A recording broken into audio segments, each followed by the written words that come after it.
আল্লাহ নবী সুনামে দাম রহমাতুল আলামিন জানিয়ে দিয়েছেন, ঘোষণা করে দিয়েছেন। বাবা বুখারী শরীফের হাদিস, আল্লাহ নবী সুনামে দাম রহমাতুল আলামিন জানিয়ে দিয়েছেন, ঘোষণা করে দিয়েছেন। আমার হাসান ইবনে মুসাহিব রাদিয়াল্লাহু তাআলা আনহুকে যে কষ্ট দিল, সে যেন আমাকে কষ্ট দিল। যে আমার নাতি হাসান এবং হুসাইনকে ভালোবাসলো, সে যেন আমি নবী আমাকে ভালোবাসলো। সুবহানাল্লাহ। আল্লাহ নবীর সুন্নাতে দান রহমাতুল আলামিন জানিয়ে দিয়েছেন, ঘোষণা করে দিয়েছেন। বাবা যখন হাসান এবং হুসাইন রাদিয়াল্লাহু তাআলা পৃথিবীর জমিনে জন্মগ্রহণ করলেন, পৃথিবীর জমিনে যখন জন্মগ্রহণ করলেন, বাবা দুনিয়ার কেউ তার নাম রাখে না রে বাবা, দুনিয়ার কেউ তার নাম রাখে না। পৃথিবীর জমিনে যখন জন্মগ্রহণ করলেন, ইব্রাহিম আলাইহিস সালাম এসে বলছেন, ইয়া রাসূলুল্লাহ, হে হাবিবাল্লাহ, নবী গো, আমার সালাম গ্রহণ করুন। আল্লাহ পাক আপনাকে সালাম দিয়েছে, আল্লাহ পাকের সালাম গ্রহণ করুন। আপনার নাতি পৃথিবীর জমিনে জন্মগ্রহণ করেছেন, স্বয়ং আল্লাহ তার নাম নির্ধারণ করে দিয়েছেন। সুবহানাল্লাহ। জিবরাইল আলাইহিস সালাম বললেন, ইয়া রাসূলুল্লাহ, ইয়া হাবিবাল্লাহ, নবী গো, আপনার বড় নাতির নাম রেখে দেন হাসান। আল্লাহ পাক বলেছে, আপনার বড় নাতির নাম রেখে দেন হাসান, এবং ছোট নাতির নাম ইমাম হুসাইন রেখে দেন। সুবহানাল্লাহ। সুবহানাল্লাহ। আল্লাহ নবী সুন্নাতে দান রহমাতুল আলামিন পবিত্র জবানে মুবারকে বলেছেন যে আমার হাসান এবং হুসাইন রাদিয়াল্লাহু তাআলা আনহু, আল্লাহ তাআলা যখন সৃষ্টি করলেন হাসান এবং হুসাইন রাদিয়াল্লাহু তাআলা আনহু, যখন আল্লাহ তাআলা সৃষ্টি করলেন, ওগো আমার আল্লাহ নবী সুন্নাতে দান রহমাতুল আলামিনের মতোই আমার আল্লাহ তাআলা হাত পা মুখ সবকিছুই আমার নবীর মতো দেখা যেত। সুবহানাল্লাহ। একবার মিলে যেত, মাথা থেকে পা পর্যন্ত। হাসান এবং হুসাইন রাদিয়াল্লাহু তাআলা তাকালে বোঝা যেত যে আল্লাহ নবী সুন্নাতে দান রহমাতুল আলামিন থেকে আসতেছে। সুবহানাল্লাহ। শুধু তাই নয়, হাসান এবং হুসাইন রাদিয়াল্লাহু তাআলা সম্মান আল্লাহ তাআলা দিয়েছেন। বাবা শুধু তাই নয়, বলা হয় পাক পাঞ্জাতন। পৃথিবীর জমিনে আমার আল্লাহ পাঁচজন ব্যক্তিকে পবিত্র করে পৃথিবীতে পাঠিয়েছেন। কয়জন ব্যক্তি? পাঁচজন ব্যক্তি। পৃথিবীর জমিনে আমার আল্লাহ পাঁচজন ব্যক্তিকে পবিত্র করে পাঠিয়েছেন, তাকে বলা হয় পাক পাঞ্জাতন। আল্লাহ নবী সুন্নাতে দান রহমাতুল আলামিন বলেন, এক নম্বরে মুহাম্মদ সাল্লাল্লাহু আলাইহি ওয়াসাল্লাম, দুই নম্বরে আলী রাদিয়াল্লাহু তাআলা আনহু, তিন নম্বরে আম্মা জান ফাতিমা রাদিয়াল্লাহু তাআলা আনহা, চার নম্বরে হাসান রাদিয়াল্লাহু তাআলা আনহু, পাঁচ নম্বরে হুসাইন রাদিয়াল্লাহু তাআলা আনহু। এই পাঁচজন ব্যক্তিকে আল্লাহ তাআলা পৃথিবীর জমিনে পবিত্র করে পাঠিয়েছেন। সুবহানাল্লাহ। শুধু তাই না, আমরা যে কোরআন পড়ি, কোরআন শুরু করা হয়েছে বাবা বিসমিল্লাহির রহমানির রহিম, বিসমিল্লাহির রহমানির রহিম। এর ভিতরে 19টা অক্ষর রয়েছে, 19টা শব্দ রয়েছে। একে বলা হয় পাক পাঞ্জাতন। পাক পাঞ্জাতন ভিতরে 19টা অক্ষর রয়েছে রে বাবা। মুহাম্মদ সাল্লাল্লাহু আলাইহি ওয়াসাল্লাম এর 4টা অক্ষর লাগে, 4টা শব্দ লাগে। আলী দেখতে কয়টা অক্ষর লাগে বাবা? 3টা অক্ষর লাগে, 3টা অক্ষর লাগে। 4 3 বড় 7। ফাতিমা রাদিয়াল্লাহু তাআলা আনহা দেখতে 12 অক্ষর লাগে, 5টা অক্ষর লাগে। 5 আর 7 12। এবং হাসান দেখতে 3টা অক্ষর লাগে, 12 আর 3 12। এবং হুসাইন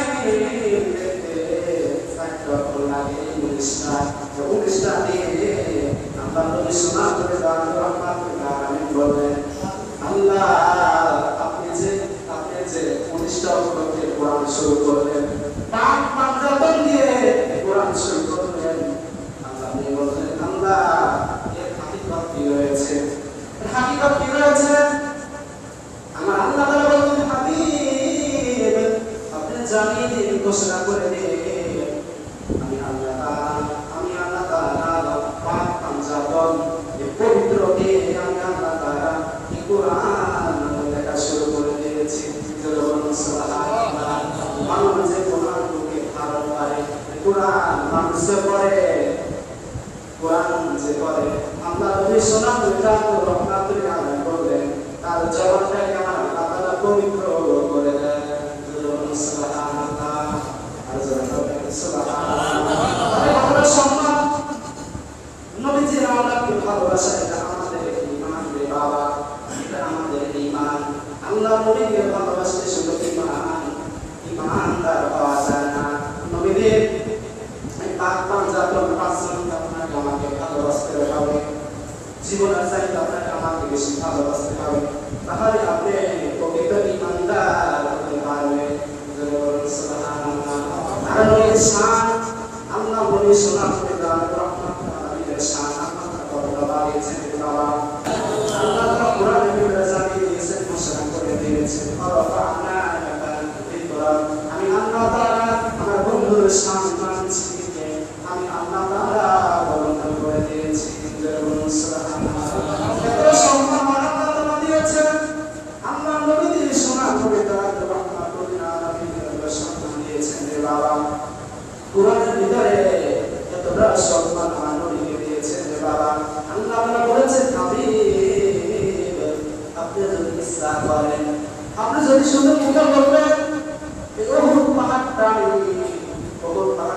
সোনা বানিয়ে দেব শুধু কিবা মুখে শুধু বলবেন আল্লাহ দিয়েছেন আল্লাহ নবীর শোনা করে তার রহমাতুল আলামিনের সম্মান দিয়েছেন রে বাবা কোরআনের ভিতরে এতটা সম্মান আমার নবীকে দিয়েছেন রে বাবা আল্লাহ তাআলা বলেছেন হাবিব আপনি যদি ইচ্ছা করেন আপনি যদি শুধু মুখে বলবেন এই ওহুদ পাহাড়টা সোনা বানিয়ে দেব শুধু কিবা মুখে শুধু বলবেন আল্লাহ তাআলা আল্লাহ নবীর শোনা করে যান রহমাতুল আলামিন বললেন আল্লাহ দুনিয়াতে আমি এসেছি ধনী হওয়ার জন্য না ধনী হওয়ার জন্য আমি এসে নাই আমি এসেছি মানুষের রহমত স্বরূপ করে সুবহানাল্লাহ কোরআনে আল্লাহ বলেছেন ওমা আরসালনাকা ইল্লা রাহমাতান লিল আলামিন সুবহানাল্লাহ আল্লাহ বলে শোনাতে পেরে আমি রহমাতুল আলামিন বলেন এই আয়াতের তাফসীর বিভাগে এসেছে আল্লাহ নবী আমাদের জন্য শুধু রহমত না আমাদের জন্য শুধু রহমত না 18,000 মানবতার জন্য আল্লাহ নবীকে রহমত স্বরূপ করে সৃষ্টি করেছে সুবহানাল্লাহ